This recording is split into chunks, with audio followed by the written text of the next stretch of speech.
आपल्या भारत देशाचा तिरंगी झेंडा अगदी डौलाने अभिमानाने फडकायला लागला. 15 ऑगस्ट 1947 मध्ये स्वातंत्र्य मिळालं हे खरं आहे, पण आपण पूर्ण स्वतंत्र नव्हतो.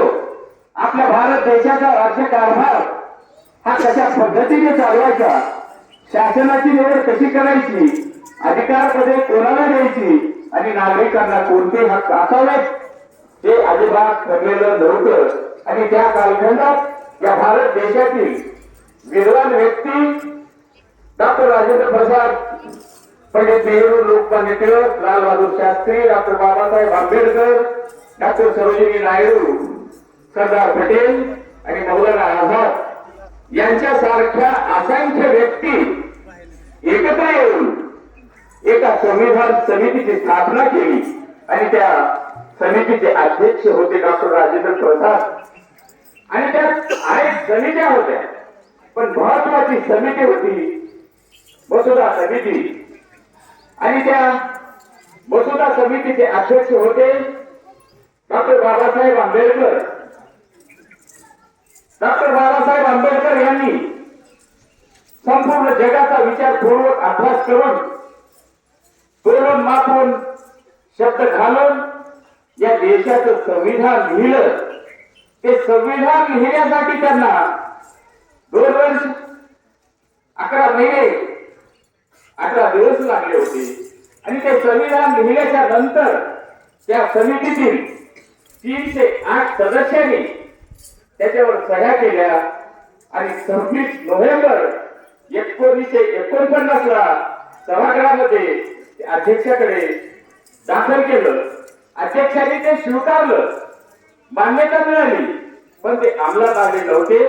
अखेर 2 महिन्याच्या नंतर म्हणजे 26 जानेवारी 1950 रोजी ते संविधान अंमलात आले आणि तेव्हापासून आपण प्रजासत्ताक दिन साजरा करत आहोत. संविधानामुळे अंतिम सत्ता ही प्रजेच्या हातात आली. प्रजेच्या हातात म्हणजे जनतेच्या हातात आली आणि आपल्या भारत देशाचा राज्यकारभार हा लोकशाही पद्धतीने चालू लागला. लोकशाही म्हणजे लोकांनी लोकांकडून लोकांसाठी चालवलेलं राज्य म्हणजे राज्य घटना होय. Written and the biggest constitution, जगात सर्वात मोठी आणि लिखित राज्य घटना ही आपल्या भारत देशाची आहे. आपल्या भारत देशाच्या राज्यघटनेमध्ये 395 कलमे आहेत आणि त्या कलमाच्या आधारावर आपला भारत देशाचा राज्यकारभार हा लोकशाही पद्धतीने चालतो.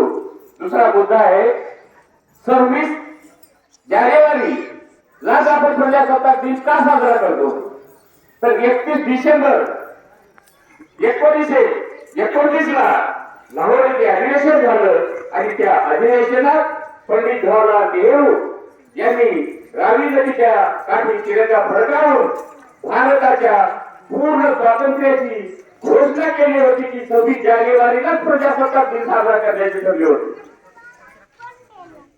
26 नोव्हेंबर 1949 आणि 26 जानेवारी 1950 या 2 तारखांची, या 2 दिवसांची आठवण म्हणून आज आपण मोठ्या संख्येने प्रजासत्ताक दिन साजरा करत आहोत. म्हणून मी म्हणतो की आपण भारतीय नात्याने त्या घटनेचा सन्मान करूयात. प्रजेच्या रक्षणासाठी, प्रजेच्या कल्याणासाठी, देशाच्या विकासासाठी आणि आपल्या गावाच्या विकासासाठी आपण सर्वांनी एकत्र येऊन या देशातील लोकशाही टिकवण्याचा प्रयत्न केला पाहिजे. पुनश्च एकदा सर्व उपस्थितांना प्रजासत्ताक दिनाच्या शुभेच्छा देतो. मी माझे 2 शब्द संपवतो. जय हिंद, जय भारत.